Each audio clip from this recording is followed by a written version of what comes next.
Hi friends, welcome to Yogesh Chandrasekaran projects. இன்றைக்கி நம்ம 12012 3 டிரான்ஸ்ஃபார்மரோட அன்பாக்சிங்கோ 4-inch 40 what சப்வூஃபரோட அன்பாக்சிங்கோ பார்க்க போகிறோம். ஃபஸ்ட்டு டிரான்ஸ்ஃபார்மரோட பார்த்துடலாம்.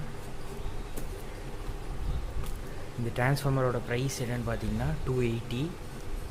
இது கொஞ்சம் ஜாஸ்தி தான். 250க்கு ஆன்லைனில் விற்கிறாங்க. ஆஃப்லைன்லேயும் நிறைய ஃப்ரெண்ட்ஸ் கிட்ட கேட்டேன், அவங்களும் சொன்னாங்க இங்கே கொஞ்சம் ஜாஸ்தி. இப்போ ஓப்பன் பண்ணிடலாம். ஓப்பன் பண்ணி டிரான்ஸ்ஃபார்மர் இருக்குது. எடுத்தோம்னா சும்மா சாதாரணமாக கொடுத்துருக்காங்க. இதில் வந்து பார்த்திங்கன்னா இது வந்து 230 வாட்ஸ் இன்புட்டு, இது 12012 டுவல் அவுட்புட்டு. ஓகேங்களா. 230 வாட்ஸ் ஒயர் வந்து ரொம்ப ஸ்லிம்மாக இருக்குது. அவுட்புட் வந்து 12 வாட்ஸ் வந்து ஜாஸ்தியாக இருக்குது, அதாவது திக்னஸ் ஜாஸ்தியாக இருக்குது. அடுத்து வந்து பார்த்தோம்னா 1.5 ஆம்பியர் டிரான்ஸ்ஃபார்மர் வச்சுருக்கேன். அதோட சைஸ்க்கும் இதுக்கும் ஒரு கம்பேரிசன் போட்டுடலாம். லைன் வந்துடுச்சு. இது 1.5 ஆம்பியர், இது வந்து 3 ஆம்பியர். இதுக்கு சைஸுன்னு பார்த்தோம்னா சைஸ் ஒன்றும் பெருசாக இல்லை, ரெண்டும் சேம் ஒரே மாதிரி தான் இருக்குது. காயில் சைஸ் மட்டும் இது கொஞ்சம் ஜாஸ்தியாக இருக்கும்னு நினைக்கிறேன். இல்லை, கம்மியாக தான் இருக்குது. பட் இது வெயிட் கம்மியாக இருக்குது, இது கொஞ்சம் வெயிட் ஜாஸ்தியாகவே இருக்குது. இது எப்படி ஒரு 400 கிராம் வரும், இது ஒரு 300 கிராம் வரும், அவ்வளோதான். மற்றபடி வேறு எதுவும் இல்லை. இப்போ டிரான்ஸ்ஃபார்மரோட அன்பாக்சிங் முடிஞ்சு, அடுத்து வந்து வூஃபரோட அன்பாக்சிங் போயிடலாம். ஓகே, வூஃபர் வந்துருச்சு. டிரான்ஸ்ஃபார்மரோட அவுட்புட் எப்படி இருக்குது அப்படிங்கிறத நான் வந்து 2.1 ஆம்ப்ளிஃபையர் அசம்பிளிங் வந்து நான் போட போகிறேன். 2.1 ஹோம் தேட்டர் அசம்பிளிங். அந்த வீடியோவில் நீங்கள் பார்ப்பீங்க. இதுக்கு முன்னாடி நம்ம ஒரு 2.1 போர்டு ஓப்பன் பண்ணியிருப்போம், அன்பாக்ஸ் பண்ணியிருப்போம். அதோட வீடியோ வரும். அதில் வந்து இதோட அவுட்புட் எப்படி இருக்குதுன்னு நீங்கள் பார்க்க முடியும். அடுத்து இப்போ வந்து வூஃபர் அன்பாக்ஸ் பண்ணிடலாம். இது வந்து ஒரு பழைய பாக்ஸ் ஆட் இருக்குது, லோக்கல் ஸ்டோரில் வாங்கினேன் நான். இதில் வந்து 20 வாட்ஸ்ன்னு போட்டிருக்காங்க, பாக்ஸ் மாற்றிருப்பாங்களாட்டுருக்கு. ஆனால் நான் வாங்கினது வந்து 40 வாட்ஸு.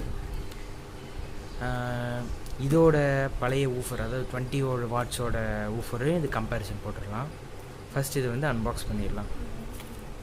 ஓப்பன் பண்ணணும். இது ஒரு பழைய பாக்ஸு, இஞ்சி கிடக்கு. இது ரேட் சொல்ல மறந்துட்டேன் இல்லையா. இதோட ரேட் வந்து பார்த்திங்கன்னா 280. இதுவும் கொஞ்சம் ஜாஸ்தி தான். 120க்கெலாம் விற்கிறாங்க. பட் அது 20 வாட்ஸு, இது 40 வாட்ஸு. ஓகே, இப்போ பார்த்துடலாம். இதான் ஊஃபர்.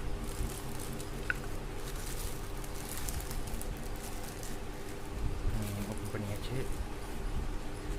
நல்லா இருக்குது. டஸ்ட் கேப் நல்ல குவாலிட்டியாக கொடுத்துருக்காங்க. இது ரப்பர் கிடையாது, ஃபோமில் தான் கொடுத்துருக்காங்க. அடுத்து கோனும் நல்லா தான் இருக்குது, நல்லா அது இறங்குது உள்ளே. அடுத்து பார்த்திங்கன்னா எஸ்ஆர்சிங்கிறது பிராண்டு. இம்படன்ஸ் வந்து 4 ohm இல்லை 8 ohm சப்போர்ட் பண்ணணும்னு சொல்லியிருக்காங்க. 40 வாட்ஸு. ஓகேங்களா. இப்போ நம்ம கம்பேரிசன் போட்டுடலாம். பழைய ஊஃபர் இதுதான். பழைய ஊஃபரு டஸ்ட் கேப்லாம் இருக்காது, கண்டுக்காதீங்க. இதுவும் ஃபோம் தான். இது வந்து ஹோம் தேட்டரில் கொடுத்துருந்தது, மிக்சனோட ஹோம் தேட்டரில் கொடுத்துருந்தது. இப்போ நம்ம இதுக்கு பதிலாக தான் இதை ரீப்ளேஸ் பண்ண போகிறோம். பின்னாடி திருப்பினோம்னா இது 20 வாட்ஸ். இது கொடுத்துருப்பாங்க, லைட்டாக மறைஞ்சிருச்சு. 4 ohms 20 வாட்ஸ். இது வந்து பார்த்திங்கன்னா 40 வாட்ஸு. இப்போ மேக்னெட்டோட சைஸ் வந்து அது பார்த்துக்கலாம். ஸ்கேல் வந்துருச்சு. அது வந்து பார்த்தோம்னா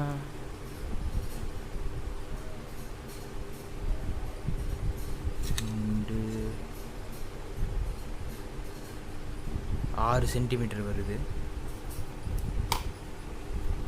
இது அளந்து பார்த்தோம்னா 6.5 சென்டிமீட்டர் வருது. இதை விட ஒரு 1/2 சென்டிமீட்டர் ஜாஸ்தி. இது திக்னஸ் அளந்து பார்த்துடலாம். ஃபஸ்ட்டு அது கலந்துடலாம்.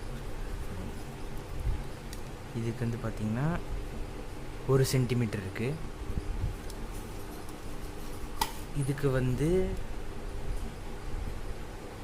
1.5 சென்டிமீட்டர் இருக்குது.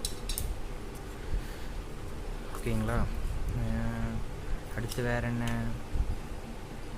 இதை விட இது கொஞ்சம் குவாலிட்டியாகவே கொடுத்துருக்காங்க.